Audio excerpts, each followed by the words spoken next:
राम के नाम और अयोध्या के मंदिर पर वैसे तो भारत में दशकों से राजनीति होती रही है, लेकिन जब से अयोध्या में राम जन्मभूमि पर राम मंदिर बनना शुरू हुआ है, तब से राम सहारे सियासत और तेज हो गई है। खासकर गृह मंत्री अमित शाह ने जब से कहा है कि 2024 जनवरी में राम मंदिर बनकर तैयार हो जाएगा, तब से विरोधी दलों के निशाने पर बीजेपी ही नहीं, खुद राम जन्मभूमि मंदिर और रामचरितमानस तक आ गया है।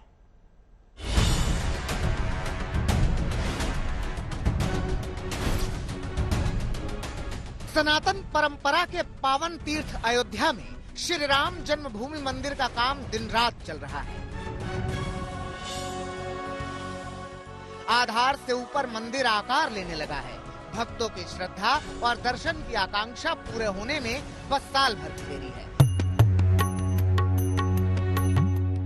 लेकिन इसी बीच 2024 के चुनावों को लेकर राम मंदिर के बहाने राजनीति सुलग गई है। केंद्रीय गृह मंत्री ने ऐलान किया कि जनवरी 2024 में राम जन्मभूमि मंदिर तैयार हो जाएगा, तो राम के विरोध की राजनीति वाले बयान आने शुरू हो गए।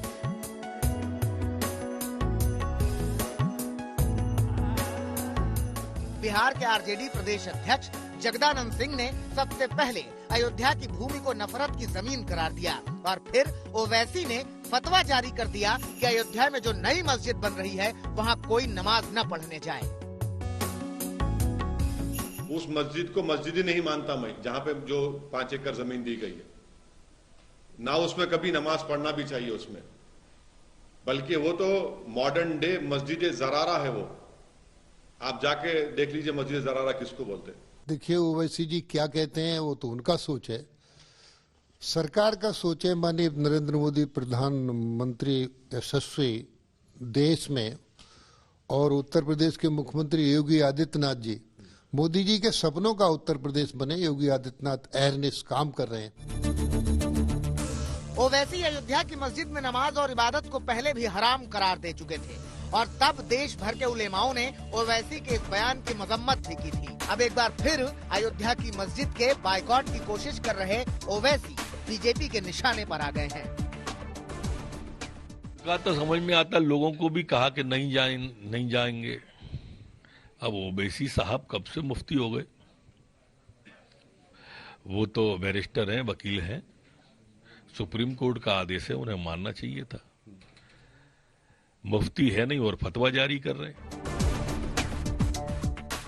दरअसल देश में धर्म के नाम की राजनीति को लेकर नई बहस में राष्ट्रीय स्वयंसेवक संघ प्रमुख का भी एक बयान आया था, जिसमें मोहन भागवत ने इस्लाम की श्रेष्ठता के भ्रम को छोड़कर निर्भीक रूप से राष्ट्र की श्रेष्ठता के लिए काम करने की बात कही थी। दुनिया में लोगों की प्रवृत्ति, सभ्यताओं की प्रवृत्ति आक्रामक है। एकमात्र हिंदू समाज जीवन है जो आक्रामक नहीं है। हिंदुस्तान बना रहे, सीधी बात है।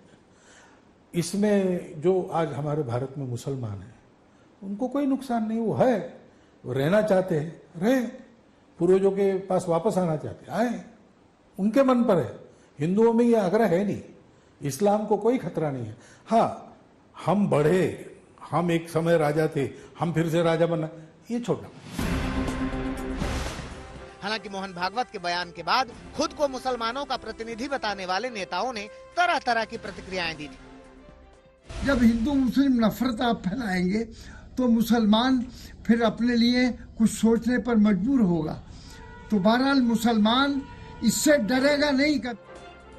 ओवैसी और बर्क जैसे नेता संघ प्रमुख के बयान को लेकर आपत्ति जताते हैं। हालांकि देश में ही मुसलमानों का एक बड़ा वर्ग मोहन भागवत के बयानों में कुछ भी गलत नहीं देखता।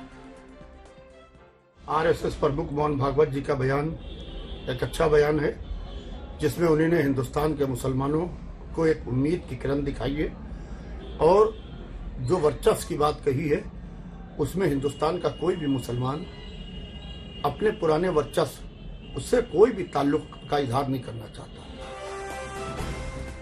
विपक्ष का यह भी आरोप है कि धर्म और मजहब को लेकर इन सियासी बयानबाजियों के बीच उलझ रही राजनीति के लिए देश के दूसरे मुद्दे पीछे चले जा रहे हैं, जिसमें देश के विकास और सुरक्षा से जुड़े जरूरी मुद्दे भी हैं। भोपाल से रवीश पाल सिंह के साथ आज तक ब्यूरो।